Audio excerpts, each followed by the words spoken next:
Karakter ID Youth of Indonesia by BNPT RI.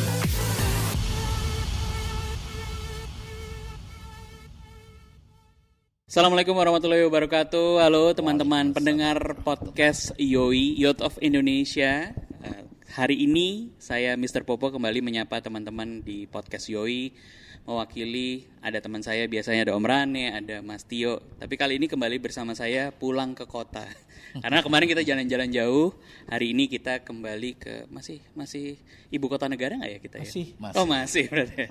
Masih di Jakarta dan kita hari ini kedatangan tamu spesial Pak Taufan Bakri, bener Pak? Bakri. Oh, Ya. Bakri gitu Bakri, ya. gitu. Ketua Asli Betawi, gitu. Ketua FKPT dari DKI Provinsi DKI Jakarta. Dan mungkin sudah kenal dengan Pak Haryanto ya kemarin. Kita di mana Pak kemarin Pak? Di Tanjung Pinang Di ya Pak ya. Tanjung Pinang. Kita udah ngobrol bersama Pak Haryanto Sama Mas Tio juga di terakhir kemarin. di Tarakan. Di Tarakan bener ya? Oh Tanjung Selor, iya. Saya di Samarinda. Oh di Samarindanya, menemani Mas Tio di sana ya. Yeah. Jadi pasti udah kenal dan spesial hari ini katanya Pak Haryanto mau pakai apa namanya Pak? Kalau Blangkon Blangkon, ini. kebetulan ini pemberian dari salah satu dalang di Magetan. Wah. Ya, Jawa Timur. Hebat.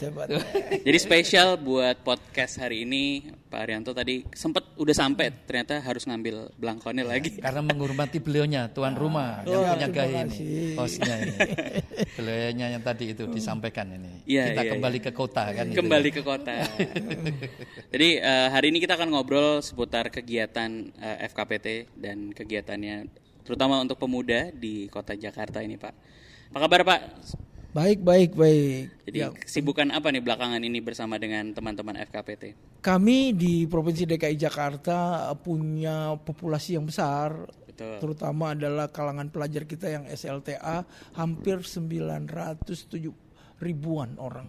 970.000. Jadi kita banyak populasi itu berarti pasar untuk bisa menularkan ideologi lain amat potensi. Betul sekali. Jadi dengan 900 ribu lebih itu harus ngukur kemampuan kepancasilaan mereka.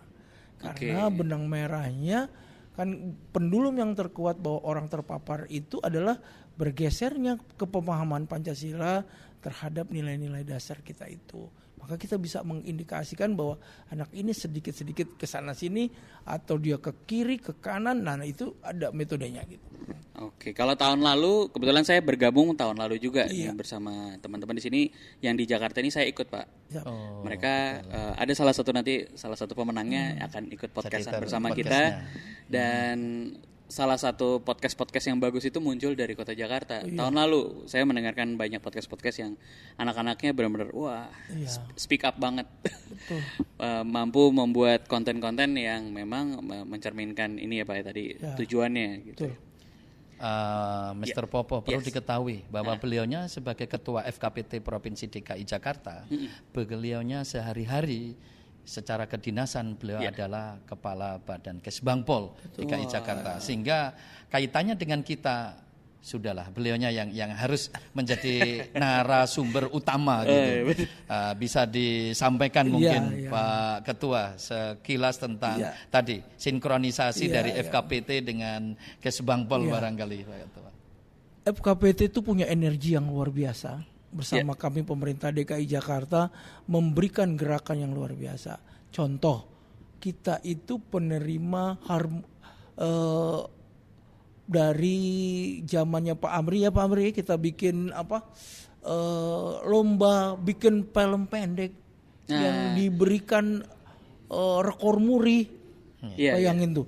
Kita itu hanya dari tahun 2016 itu ya Pak ya. Kita memproduksi 1016 film pendek dalam waktu sebulan. Provinsi lain belum, itu zaman Covid. Hal luar biasa itu. Jadi kita Pak Amri lapor kepada Pak Gubernur terdahulu, Pak, ini anak-anak dalam kondisi kurang nyaman, Covid, nganggur di rumah barangkali karena belajar jarak jauh. Bagaimana kita ajak mereka bikin film pendek? Nontonan di mana Pak? Yang kemarin kan udah sampai segitu banyak. kalau teman-teman yang pendengar podcast Yoi ini mau dengerin, mau nonton film pendeknya, itu di YouTube masih karena bisa mereka di tracks ke YouTube.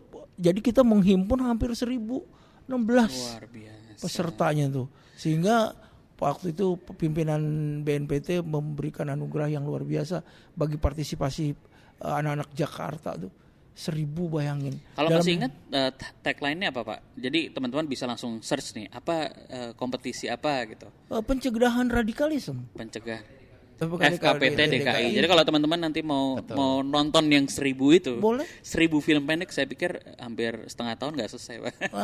Ya, tahu. Dan perlu diketahui tadi disampaikan Pak Hamri Gusman itu Kepala Bidang Bidang Pemuda dan Pendidikan di FKPT DKI Jakarta. Itu yang perlu dikatakan. Jadi motivasinya menggerakkan anak-anak muda ini dengan potensi yang tadi disampaikan sekitar 900.000, luar biasa. Jadi betul Pak, ini kami saling tolong menolong. Pak Hamri memberi gagasan, dia mau bikin sekolah Pancasila tuh. Bayangin aja tuh, dengan kesederhanaan seperti itu kita bisa memberikan warna kepada sekolah-sekolah di DKI Jakarta. I see. Saya pengen sedikit tahu nih Pak, kan kalau misalnya kita ngelihat, saya kebetulan juga gede dari kecil di Jakarta gitu ya.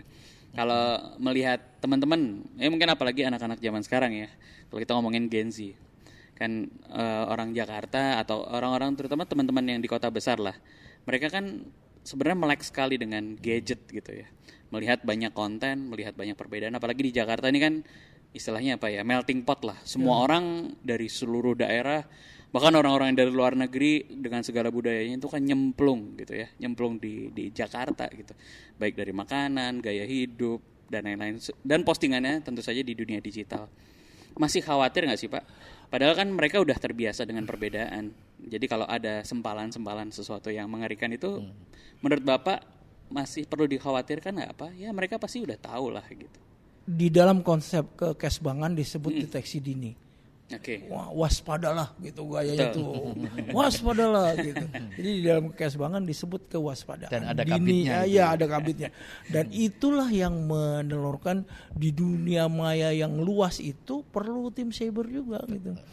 Kenapa seperti itu? Karena penetrasi kepala, pundak, lutut, kaki itu, kalau saya suka nyanyiin tuh, kepala, pundak, lutut, kaki. Karena ini kepala, anak-anak muda kita selalu mengandalkan kepalanya. Kemudian dia punya tanggung jawab nggak terhadap konten yang di pundaknya itu. Betul. Bahwa sebuah keindonesiaan itu harus dipikul di pundaknya. Kakinya bagaimana dia menancap sebagai kekuatan ideologi. Value loh nih, nilai nih yang diinjak adalah nilai. Dia harus nilainya kuat. Anda bisa bayangkan ini saya cerita konyol nih. Ada negeri yang dulu merdekanya sama kita. Nah, dia 15 kita 17, namanya Korea. Itu nggak main-main intervensinya tuh. Intervensi negara terhadap, bukan intervensi kulturalnya. Coba kamu bayang itu, kebudayaan adalah cipta, rasa, dan karsa. Ketika cipta itu dia menciptakan, coba ada nggak yang di ruangan ini nggak pakai Samsung tuh? Pasti pakai Samsung. Bagaimana juga ya, Pak, bagaimana sumbangan orang-orang Korea terhadap kemajuan peradaban di Indonesia? Dari sisi alatnya. Kemudian dia menularkan di sisi budayanya. Pak ya, bayangin dia ibu-ibu nonton drakon, drama Korea. Kayaknya mereka benar-benar bisa masuk ke sebuah negara manapun ya, bukan hanya Indonesia, dari lagunya, makanannya, pakaiannya, filmnya, semua gitu ya Pak. Ya itu kan dia harus memberikan transfer knowledge kan kepada semua di dunia ini, bersatu memandang Korea sebagai the class good. Kapan kita ekspor ideologi kita supaya orang lain memahami bahwa kita bagian yang terkuat daripada sebuah world dunia. Cuman satu-satunya Patikan yang bilang cerita bahwa Pancasila adalah merupakan sebuah ideologi yang memberikan warna persatuan di Indonesia. Kalau ke Jakarta kan orang manggilnya ke Jakarta, aku kan kembali. Dan memang betul. Saya menambahkan dari apa yang disampaikan Siap. Pak Ketua tadi. Kita saat ini yang difikirkan oleh Pak Ketua adalah bagaimana anak-anak muda kita ini mewarnai dan sekaligus menjaga melestarikan budaya yang kita miliki. Contoh saja disampaikan tadi, kepala, pundak, Lutut, kaki. lutut. Ini filosofi yang tidak mudah. Mungkin cukup sederhana, sesimpel itu, tetapi maknanya tadi disampaikan adalah memiliki high value bagi kita semuanya.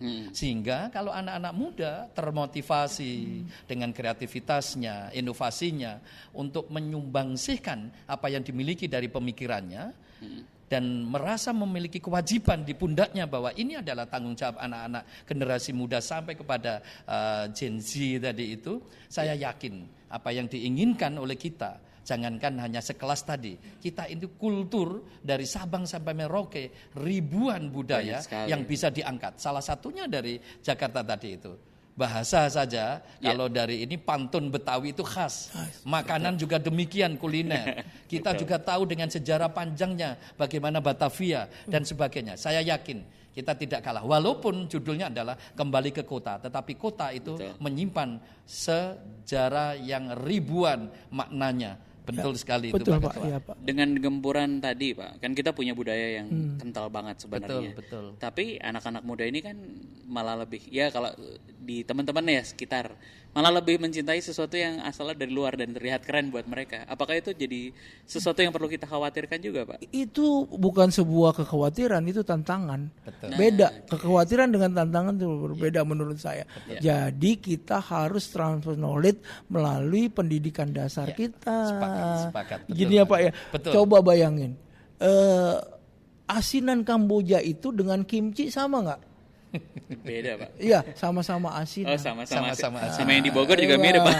Makanya, tapi kenapa kimchi Korea itu digemari anak-anak kita kebanding asinan? Jadi ada kultur yang bukan salah bawa ya, di ruang kecil sekolah tuh, di kiniger pendidikan kecil itu dia tidak diperkenalkan makanan-makanan lokal. Pak, izin Pak. Betul. Ya masalahnya kan kalau dengar kata kimchi jadi keren banget. Kalau dengar asinan Bogor jadi kayak makanya kita harus pinggir gitu. jalan Betul. Harus kita edukasi juga bahwa ini bergizi. Kelemahan makan sagu dengan makan nasi itu terjadi kartelek kesenjangan budaya. Padahal kandungan gizi sagu itu jauh lebih baik daripada nasi. Akhirnya kita ketinggalan. Papua mau makan nasi juga. Banyak yang rugi. Terkait sama kegiatan yang dilakukan oleh FKPT, Ya. ada hubungannya nggak dari yang tadi kita bahas? FKPT udah ngapain sih Pak? Kegiatan apa aja yang sudah dilakukan terhadap mungkin anak-anak muda yang tergabung di dalam bawahannya FKPT ini? FKPT itu cuma satu kuncinya, membangun nasionalisme. Itu kuncinya. Kalau sudah terbangun nasionalisme, maka ukurannya kepancasilaan. Dengan kepancasilaan kita mengukur berapa banyak yang terpapar ke kiri atau ke kanan. Nah, Momere itu lagunya bagus, ke kiri. Tapi dilanjutkan habis itu ke kanan jadi seimbang jadi balance. Nah, itu yang harus anak-anak kita berkreasi luar biasa. Saya yakin dengan pendidikan, pengetahuan anak-anak kita, kearifan lokal ya Pak. Betul, Kearifan lokal tuh coba bayangkan memakai belangkon saja. Jadi betul sekali, saya membawa ini untuk menunjukkan bahwa Ada ini peradaban, salah satunya, ya, betul sekali. Jadi nilainya mengapa seperti ini juga maknanya panjang. Sehingga melalui tadi disampaikan edukasi dimulai dari pendidikan itu faktor utama. Jadi pendidikan mulai dari pendidikan informal di keluarga, mohon izin ini Pak Ketua. Siap. Di sana diajarkan menjadi bahwa itu adalah pendidikan pertama dan utama dari keluarga kita. Bagaimana orang tua memberikan pembinaan pendidikan yang informal, dilanjutkan di secara formal. Tadi disampaikan, barangkali marketing value-nya yang dirasakan oleh anak-anak sekarang itu akan terasa tadi itu lebih menyukai. Nah, ini harus dikembalikan lagi untuk mencintai bahwa produk kita itu lebih bagus, boleh lebih bagus. Kompetitifnya bisa. Jadi inilah yang harus kita bangkitkan dengan jiwa tadi. Satu tadi, nasionalisme. Kita mengangkat budaya, baik dari Jakarta ini merupakan salah satu cerminan cinta tanah air melalui budaya lokal Jakarta, Betawi, betul, gitu. betul. Jadi ruang aja, Pak, ruang digit ini adalah ruang interaksi pemuda kita tanpa batas. Program di Jakarta satu adalah bagaimana saya dengan kabit saya Pak Hamri masuk ke sekolah-sekolah menyebarkan sekolah kepancasilaan. Kedua adalah saya berkunjung ke sekolah-sekolah. Pertama adalah mengibarkan bendera. Upacara itu adalah interaksi jarak pendek yang bisa menimbulkan letupan yang luar biasa. Yang terakhir jangan lupa guru-guru agama supaya tidak menggeser pemikiran anak-anak ini. Saya tadi diskusi di luar ini gara-gara TAP MPRS nomor 2 tentang Eka Prasetya Pancakarsa hilang. Kamu mungkin belum lahir 78 terus kemudian 98 hilang. Betul. Kita kehilangan warna, Pak. Jadi yang masuk ke sekolah-sekolah kita tuh rombongan RCTI, rombongan Cerana Cingkrang tuh. Kalau masuk ke situ membawa edukasi yang lain ya Pak ya. Betul, sehingga BNPT harus mengkhawatirkan seperti itu. Kalau terkait sama budaya Pak, program apa yang sudah dilakukan? Tadi kan misalnya dengan serangan budaya dari luar, kayaknya film Hollywood banyak, film-film Bollywood juga ada, film-film Korea juga ada. Bagus. Ada nggak program FKPT yang terkait sama kebudayaan dalam setahun belakangan mungkin atau beberapa tahun setahun belakangan? Baru 6 bulan lalu kita bikin kegiatan. Jadi jangan bertanya soal dari mana anggarannya, tapi bagaimana institusi-institusi di Jakarta itu bergerak. Saya punya Dharma Jaya. Apa itu, Pak? Tukang potong daging itu. Dharma Jaya itu perusahaan daerah yang mengurus soal daging-daging di Jakarta. Jadi begini, saya bilang untuk mengketok tularkan di Padang itu di Sumatera Barat ada namanya rendang. Rendang. Rendang itu adalah makanan populer di Sumatera Barat. Nomor satu ya Pak. Ya di dunia. Di dunia Pak. Ya itu pokoknya begitu. Saya mengajak siswa-siswa SMA saya se-Jakarta lomba masak rendang. Versi Jakarta. Bukan versi Padang. Tetap versi Padang karena saya mengajak Bunda Kandung tuh, Bunda Kandung untuk mengedukasi nih bagaimana cara bikin rendang yang bagus. Alhamdulillah tuh saya dapat 1 ekor sapi dari Dharma Jaya, saya dapat fasilitas di Peledrum tuh yang tadi mau di sana mau pasal budaya, gretong semua. Karena mau pesertanya juga banyak sekali Pak. Banyak dapat hadiah. Hadiahnya dari ibu-ibu Pak itu. Ameh tuh mas 2 gram.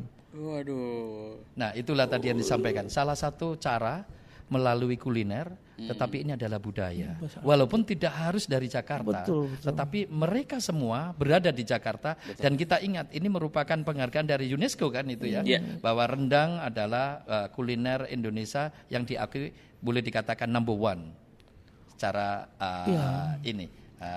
Jadi kita bisa menjual bahwa rendang itu menjadi salah satu ikon kita. Betul. Kalau sudah dinyatakan ikon, bagaimana membudayakannya? Iya, betul. Salah satunya harus ada festival-festival. Iya. Nah, saya punya ide besar, saya undang Mudah-mudahan nanti. ada festival ini kita. Saya undang duta besar di seluruh yang bertinggal di Jakarta, kita bikin lomba masak rendang. Terserah deh kokinya mau duta besar atau kalau di Jakarta ya masak Betawi ya Pak ya. Kan enggak gini. Ini bagus. Betawi itu kita lagi carikan. Apakah pecak atau apa? Yang kita tahu cuman kerak telur. Ya nggak apa-apa, nanti itu ide bagus. Saya belum masuk ke sana karena ada makanan-makanan yang berat diolahnya kayak dodol tuh Pak. Itu memulai waktu. Kalau rendang kan dalam waktu 5 jam selesai. Betul. Atau begini Pak Ketua, bisa diundang jadi kuliner, jadi Indonesian culinary itu menjadi sebuah festival nanti di sana. Jadi merangkum, tetapi dilakukan oleh FKPT yang memprakarsai dan menginisiasi adalah FKPT DKI Jakarta. Dan semua karena kita paham seluruh Sabang sampai Merauke berada miniaturnya adalah Jakarta. Estalase dunia untuk datang ke Indonesia itu lihat ibu kotanya gitu. Nah, mudah-mudadan ini bisa menjadi tantangan tadi. Yang paling menarik tidak ada konflik tidak makan siang. Kalau konflik makan siang selesai. Karena budaya makan di kita dan lebih tegas lagi adalah makan bergizi dan gratis. Nah, yang menarik tuh dari dulu di mana konflik ketika diajak makan itu selesai loh. Iya, Saya ngalamin gini, contohnya di Johar Baru terjadi konflik. Ayo kita sini ngobrol, kasih makanan semua. Udah kenyang ya, udah adem ya Pak. Terakhir nih Pak, buat pendengar Yoi kan pendengar ini mungkin ada yang nggak kenal sama FKPT, nggak ya belum di dalam circle-nya FKPT. Kalau teman-teman mau nyimak informasi kegiatan, apakah ada websitenya, ada Instagramnya khusus yang di Jakarta ya. Jadi kalau mau ikut, ada tadi ada festival makanan, ada kegiatan budaya yang lain, bisa kepo di mana teman-teman ini? Karena FKPT dan BNPT itu suatu unit kerjasama, maka kita uploadnya ke BNPT, Pak. Jadi harus satu sumber. Kalau nanti saya menggagas ini, liarkan ini agak sensitif. Jadi bisa ngelihat di mana? Jadi kalau kami tambahkan semua sumber atau input yang diberikan di FKPT, kan kita tahu kita memiliki 34 FKPT di 34 provinsi. Betul. Dan nanti senternya adalah melalui FKPT Center judulnya. Disitulah letaknya semua kegiatan, salah satu mungkin di Jakarta dengan segala kiprahnya, dengan diprakarsai tadi, insya Allah bisa dengan channel tadi di websitenya FKPT Center di bawah Subdit Pemberdayaan Masyarakat, Direktorat Pencegahan BNPT RI. Nah, teman-teman juga bisa nanti kalau dapat izin, kita bisa tayangin tuh tampilan-tampilan dari kegiatan FKPT. Boleh. Dimasukin di podcast ini juga. Tadi itu mini video ya, yang bisa kita tampilkan ulang untuk menggairahkan lagi, sehingga bisa memfilter dan juga berkompetisi dengan tadi film-film yang barangkali masih asing dengan kita suguhkan film-film dari produk anak negeri kita. Karena yang pemenang bukan hanya pemenang, yang ikut 34 provinsi kemarin, yang podcast sudah kita upload di YouTube dan Spotify di channel ini. Itulah. Jadi nanti kalau yang kegiatan-kegiatan yang lampau kan bisa di-upload juga. Siap. Kita siapkan ini Pak Ketua. Kita sepakat. Karena kita bekerja bersama-sama dengan BNPT, mungkin ada hal-hal yang nanti salah upload, mungkin izin dulu Pak. Siap. Dan mohon izin ini kami sampaikan.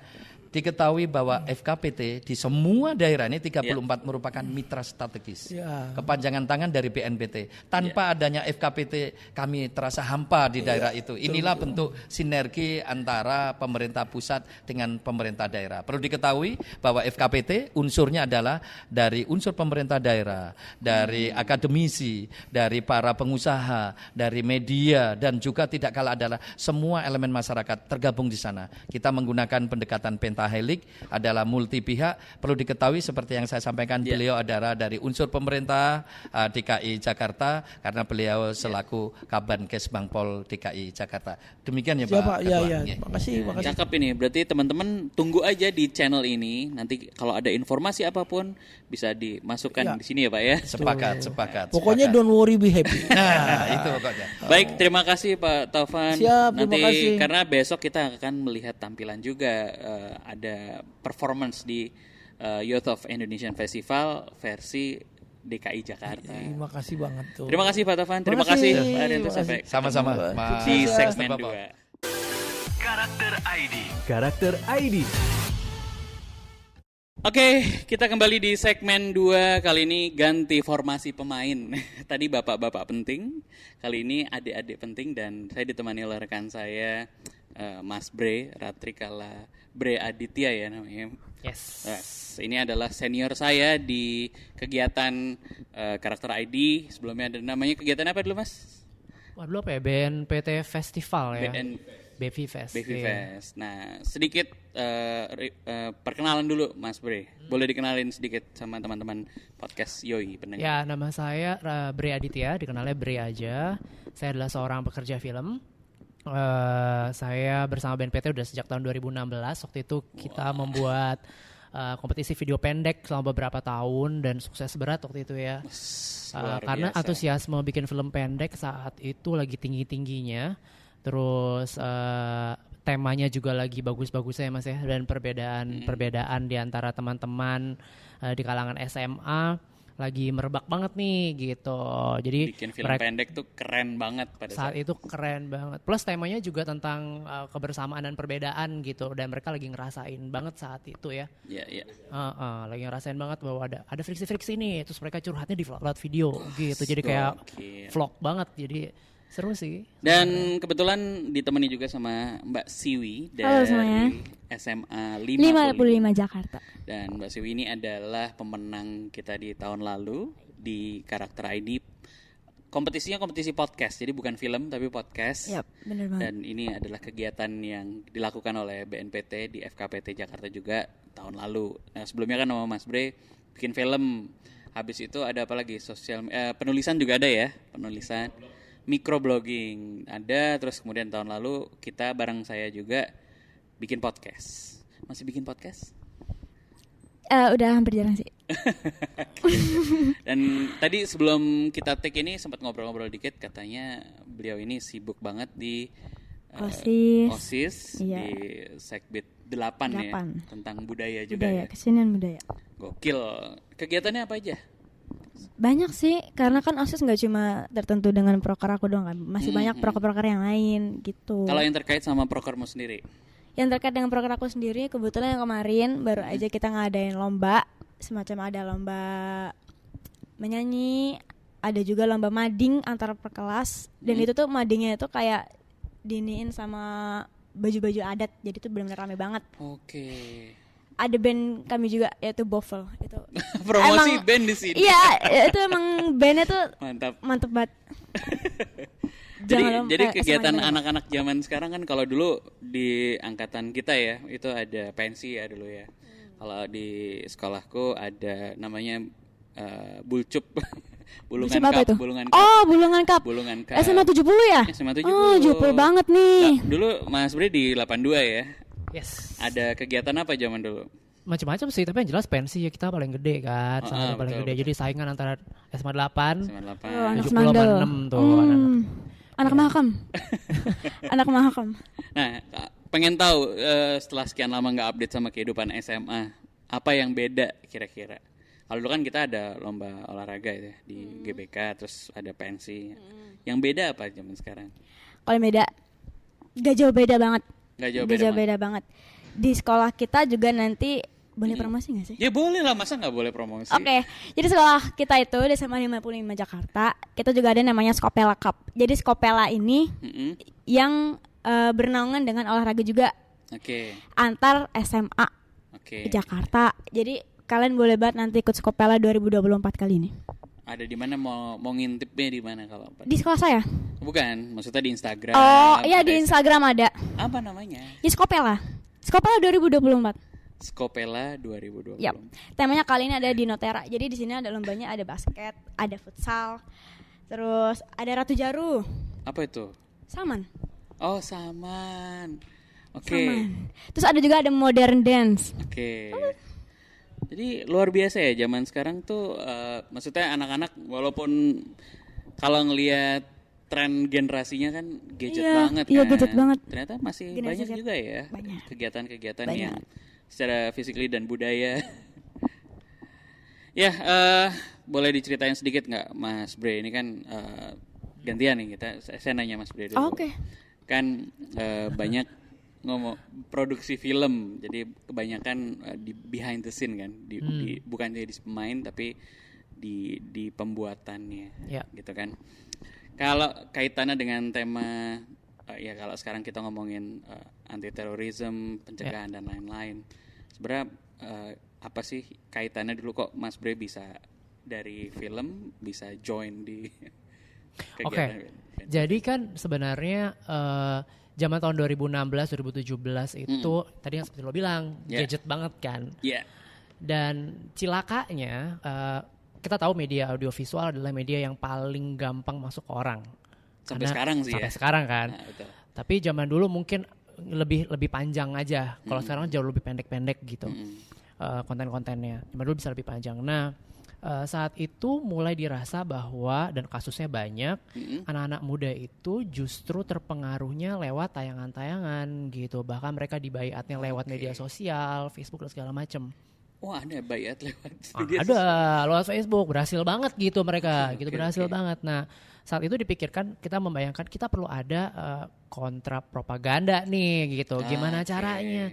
Kan nggak mungkin juga kalau misalnya orang-orang film lalu dari pekerja film yang membuat itu akan lebih masuk kayaknya kalau anak-anak SMA sendiri dengan gayanya mereka, cara bertuturnya mereka bikin film pendek yang disebarin ikut aktif menyebarkan konten-konten itu gitu ya. Persis, yang bisa membantu orang, paling enggak tujuannya sederhana aja. Kita bisa menerima perbedaan itu dulu deh.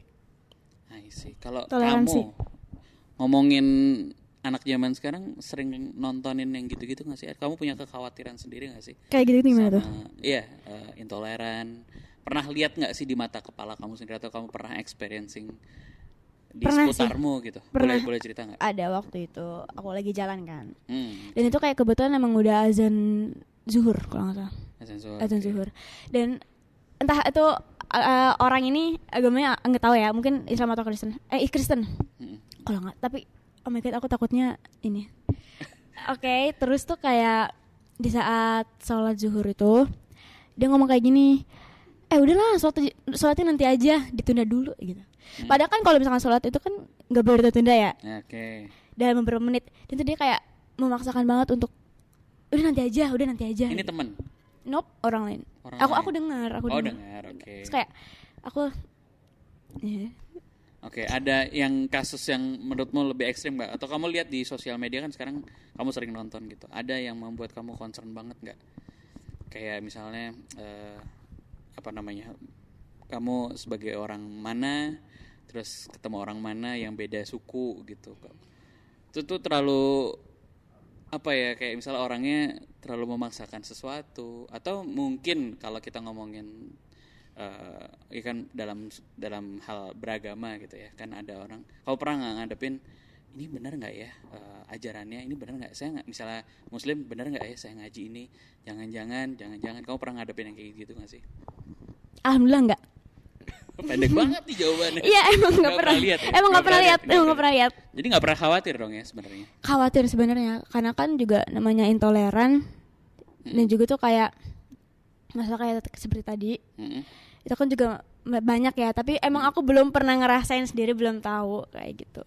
Kamu sendiri make sosial media seberapa sering sih? Hampir sering. Sehari 7 jam gitu pakai? Iya, ada kali segitu ya. Ya ampun, maaf. Ya pengen tahu apa sih yang kamu konsumsi sehari-hari? Palingan juga kayak ngedit. Kalau nonton deh, misalnya nonton di kamu dan teman-temanmu sekarang lagi banyak menggandrungi apa gitu? Banyak menggandrungi apa? Tahu. Banyak sih sebenarnya. Kalau apalagi generasi Z sekarang ini. Misalnya? Aku lebih suka nonton film. Yes. Oke, terus di sosial media kamu sukanya apa? TikTok? Iya, bukan sosial medianya, kontennya kamu suka nonton apa gitu? Banyak. Seperti? Iya, scroll aja sebenarnya. Iya kan, misalnya kalau aku suka nonton teknologi nih, kayak review gadget, review kamera. Kalau kamu? Oh, aku lebih suka kayak drama casting. Oke.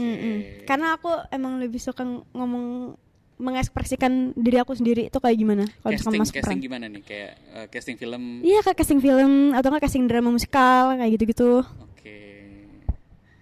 Kalau Mas Bri sendiri di dunia sosial media gitu kan, sebagai pembuat konten juga nggak sih Mas Bri? Gue enggak ngonten secara pribadi, tapi gue bantuin orang bikin konten ya. Bagian dari pekerjaan gue memang kan sekarang kan orang banyak bikin konten tapi butuh bantuan dalam memproduksi dengan lebih proper aja gitu kan. Jadi gue cuman sebagai konsultan aja apa yang harus dilakuin. Kalau gue sih hampir semua gue tonton tentu saja gitu. Tentu yang paling banyak bicara soal tutorial pasti. Oke. Ya kan, review kalau butuh doang. Dan ya berita. Karena paling gampang dapetin berita kalau gue nunggu. Sekarang gue udah gak pernah nonton TV ya. Iya sih. Ya, aku juga jujur. Udah gak pernah. Jarang banget nonton. Kalau mengomentari katakanlah ya sekarang kan netizen sungguh sangat reaktif sekali ya. Banget. Apa-apa ya kalau kita ngomongin kaitannya dengan terorisme dan lain-lain ini kan paham ya, memang kalau kemarin saya di mana nih? Kemarin dari mana sih? Tunggu, saya kalau lupa. Oh, dari Bengkulu. Kemarin bilangnya memang waktu kita ngobrol sama Pak Sueb di Bengkulu kemarin, ternyata message ini tuh banyak lewat sosial media, kenceng sekali. Pernah lihat nggak sih Mas Bre sendiri sebagai pengguna dan pengguna yang aktif ya? Oke, jadi gini, kalau sosial media yang akhirnya gue pelajarin adalah sama teman-teman, apa yang gue lihat itu sangat berbeda dengan mereka lihat. Oke. Jadi semua lini masa atau timeline gue, karena tuh saja gue teman-teman gue adalah teman-teman yang cukup toleran dan sangat beragam, nggak ada tuh yang kayak gitu-gitu. Tapi teman-teman yang lebih ke arah apa ya namanya, bukan agak ekstrim gitu, baik itu keagamaan atau kesukuannya, itu timelinenya mereka sangat penuh dengan kebencian, cenderung serem gitu. Dan mereka nggak pernah lihat apa konten-konten yang kita lihat, begitu juga dengan kami. Jadi kayak terbelah dua persis gitu loh. Jadi sosial media somehow algoritmanya membuat opini seseorang tuh semakin tajam, tapi polar. Iya. Nah itu dia tuh yang cilaka. Padahal gue yakin banget kalau mereka teman-teman kita yang rada-rada ke arah agresif itu nontonin konten-konten yang kita tonton, mungkin mereka akan lebih jadi netral, lebih adem langsung beda gitu. perspektif. Karena kan kalau kita lihat ya, kalau gue sendiri pengguna Twitter gitu ya, X gitu kan, di sana memang banyak jempol-jempolnya memang cukup mengerikan kan. Maksudnya ya apapun kalau netizen Instagram juga. Netizen Indonesia. Maksudnya dia kan karakter netizen Indonesia gitu. Kadang-kadang jempolnya juga super reaktif sekali gitu. Katakanlah ngomongin yang dibela lah. Entah ya bola gitu, klub bola kita gitu, atau misalnya ya agama, kemudian suku atau apapun, atau kaitan sama film kemarin lah, film yang lagi rame gitu kan ada yang membela, ada yang senang mengikuti, ada yang, jadi kan sebenarnya sosial media tuh agak ya nggak bisa kita kontrol sebenarnya. Agak serem. Tapi kan apa yang mereka lakukan, opini mereka, keputusan mereka, apa yang mereka tunjukkan di sosial media, kadang-kadang dan jangan-jangan gue curiga itu nggak mencerminkan keaslian orangnya sih. Ya cuman emang pengen mereka meramaikan aja gitu. Kadang-kadang mereka kayak menunjukkan, misalnya gini, kalau angkatannya kan gue pernah ngobrol nih, misalnya kemarin gue mau mencoba membuat film-film baru buat ke depan gitu ya. Ngobrol sama anak SMA. Lo punya sekarang sosial media, lo punya berapa akun misalnya? Punya berapa akun? 4. Exactly. Enggak, pengen nanya sekalian. Buat apa 4? Ya kan yang pertama kan pasti formalitas. Oke. Nama resmi ya? Iya, nama resmi. Kayak harus menunjukkan sopan ya. Oke. Dan terus yang kedua tuh kayak second account. Buat?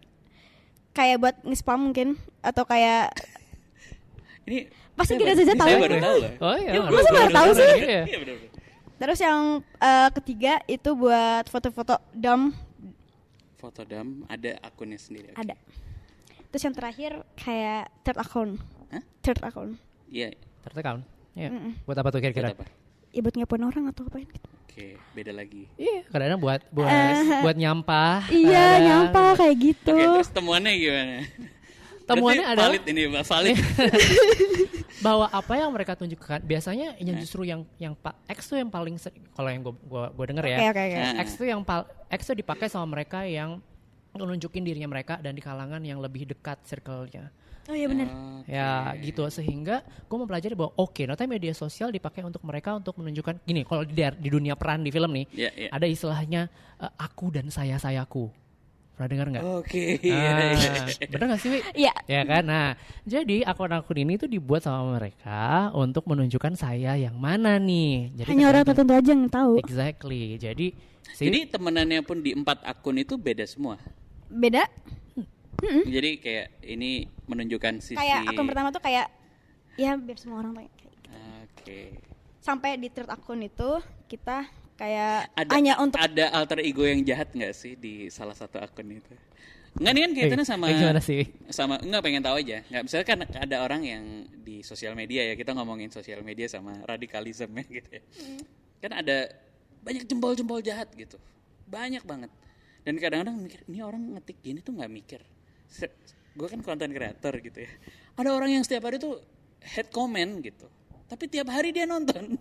Iya, even itu ratusan juga episode dia tonton. Dan setiap hari ketika kita respon balik, ternyata dia cuma butuh ya di asupan jahatnya. Oke, iya tahu. Existence. Yes. Kalau aku alhamdulillah sejauh ini nggak ada. Oke. Makanya tadi gue bilang bahwa kadang-kadang apa yang ditunjukin sosial media itu sebenarnya tidak menunjukkan sifat asli orang ya, kadang-kadang dia punya motivasi lain. Tapi cilakanya orang-orang yang ngebaca ikut kebakaran jenggot. Kayak wah gila nih dia, wah kalau gitu gue like nggak ya, gue sang like, tapi gue akhir di mereka yang kepikiran, mereka yang jadinya jadi lebih radikal. Mungkin ini yang bahaya ya, artinya ketika kita membela sesuatu ya, tadi sesuatu ini banyak, bisa fans apa K-popnya, terus apalagi agama udah sering banget ya, terus sukunya dan lain-lain sebagainya, yang dimanfaatkan sama orang-orang yang punya akun banyak gitu kan, ya akun buzzer lah istilahnya, dan ternyata ini bisa dimobilisasi kan.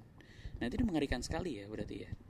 Tapi ya ini kenyataan yang harus dihadapin sih. Maksudnya gini, gue yakin banget generasinya Siwi itu sangat cerdas sudah. Jadi kamu sendiri kalau ada katakanlah let's say ada akun ketiganya orang,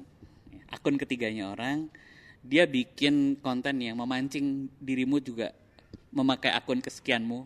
Gak bakal aku ACC-in. Bukan. Lihat di dalam ini ya, di dalam timeline ya. Terus dia membakar sesuatu kayak, wah ini begini, dan kamu ke-trigger, kamu membalas pakai akun yang sebenarnya bukan akunmu yang itu. Nah kamu sendiri secara di dalam hati, kamu ikut terbakar atau enggak? Dan filtermu apa? Ya tentu aja bakalan keluar juga sih. Cuma kalau misalkan aku tuh orangnya yang tipe bodo amatan. Apa tuh? Bodo amatan. Oh bodo amatan. Iya bodo amatan, jadi kayak, oh dia lagi kayak gini-gini nih, oke, udah. Aku soalnya nggak mau ngikutin urusan. Kalau kamu orang dengar lain. berita sesuatu, kamu cenderung reaktif atau kamu cari tahu dulu ini benar nggak ya? Aku lebih cari tahu dulu faktanya kayak gimana. Dan juga kalau misalkan ada berita penting kayak hard news, itu aku paling cari dulu benar-benar kayak gimana sih. Exactly, benar banget tuh faktanya teman-teman. kayak gimana, jangan asal cuma nge-haters doang netizen tuh. Kayak kita juga harus membuktikan gimana sih ini dari alur awalnya tuh kayak gimana. Jangan cuma asal ngejulit atau ngejudge orang. Yes, ya itu yang penting ya. Teman-teman ngelihat di timeline, teman-teman yang masih seperti Siwi juga SMA, bahkan sekarang kan anak-anak SMP juga udah bersosial media ya, meskipun kadang-kadang pakai aplikasi itu belum tentu boleh di usia itu memakai. Justru SMP sekarang udah kayak SMA. Iya kan, maksudnya TikTok sendiri kalau nggak salah batasan umur itu 13 tahun. 13 tahun kan masih Yalah, tinggal centang sih sebenarnya. Iya enggak kan sebenarnya ya. Mereka belum punya kedewasaan untuk tadi nggak tahu jejak digital, nggak tahu apa. Second account orang bisa tahu loh second accountmu apa, itu bisa di-trace dari IP dan lain sebagainya. Jadi kan belum tahu nih. Jadi menurut saya kita perlu banget untuk punya satu filter. Jadi ketika kita menemukan sesuatu yang satu mencurigakan, bahkan yang tidak mencurigakan seperti berita, kita punya filter banyak untuk cross check bener nggak ya. Apalagi misalnya dapat sebuah wawasan tertentu, misalnya kaitannya sama ideologi, apalagi kaitannya sama ya misalnya pandangan agama, itu kan juga kita harus cross check berkali-kali ya, supaya kita juga nggak langsung telan mentah-mentah gitu. Jadi menurut saya sih penting banget punya pagar yang banyak. Oke, sepakat? Sip. Supaya kita nggak hanya bermain aja, karena kan bermain sosial media nggak ada yang ngasih tahu, nggak ada gurunya kadang-kadang. Dan ya gurunya adalah tadi, kalau kita dengerin obrolan kita tadi, memang ya mau karena juga punya pribadinya sendiri. Kita harus nyiptain pagar-pagar yang banyak itu supaya minimal tadi cross check gitu ya. Oke. Karena terbatas durasi dan kita habis ini mau jalan-jalan sebenarnya. Ada kegiatan namanya Youth of Indonesia Festival. Kita akan menyaksikan pagelaran sebenarnya, pertunjukan-pertunjukan budaya yang akan ditampilkan oleh teman-temannya Siwi dari Jakarta maksudnya. Iya, dari Jakarta. Dari sekolahmu ada lagi yang ikut tahun ini? Nope. Enggak ikut tahun ini. Ikut apa dulu? Ikut besok Youth of Indonesian Festival. Belum sih. Ada kan sekolahnya? Iya tapi ada ininya. Berarti kamu nggak gaul. Katanya kamu anak OSIS, berarti harusnya kamu tahu. Karena kan itu urusan humas bukan urusan aku ya. Jadi kita akan menyaksikan tampilan-tampilan yang akan ditampilkan oleh teman-teman. Ada dari SMP, SMA ya juga ya. Oh, SMA aja dari Jakarta. Dan nanti saya juga akan ditemani sama Mas Bre jadi jurinya ya. Siap. Dan Mbak Siwi harus nonton juga dong. Oke. Nah, saya akan ditemani di sana, so jangan kemana-mana. Kita langsung menuju ke Youth Indonesian Festival di Jakarta. Karakter ID. Karakter ID.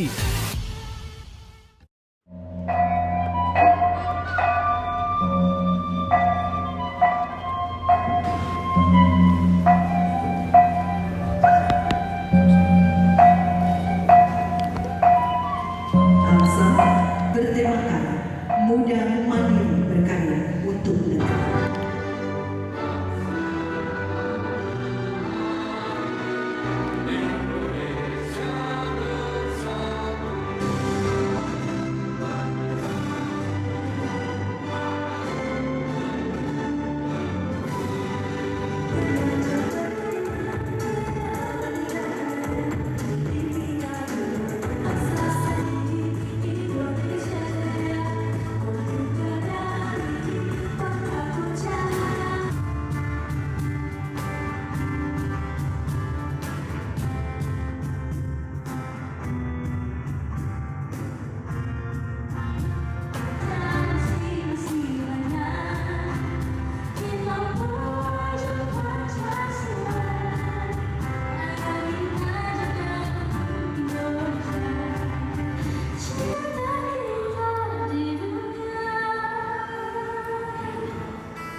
Hai teman-teman, kita udah selesai nyaksin semua penampilan teman-teman se-DKI Jakarta, SMA-SMA yang ikut berpartisipasi di dalam acara Youth of Indonesia Festival ini. Dan surprisingly banyak dari mereka yang menunjukkan koordinasi, bakat, dan usaha yang keras dalam mencoba menampilkan sesuatu yang sangat erat kaitannya dengan budaya Indonesia, terutama khususnya budaya DKI Jakarta.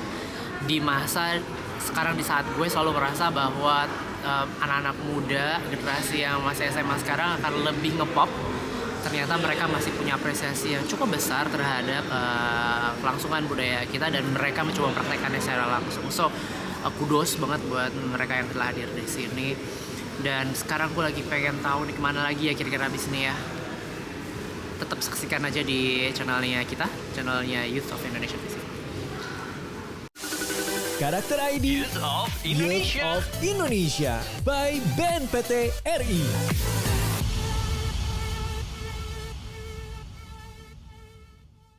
DKI Jakarta.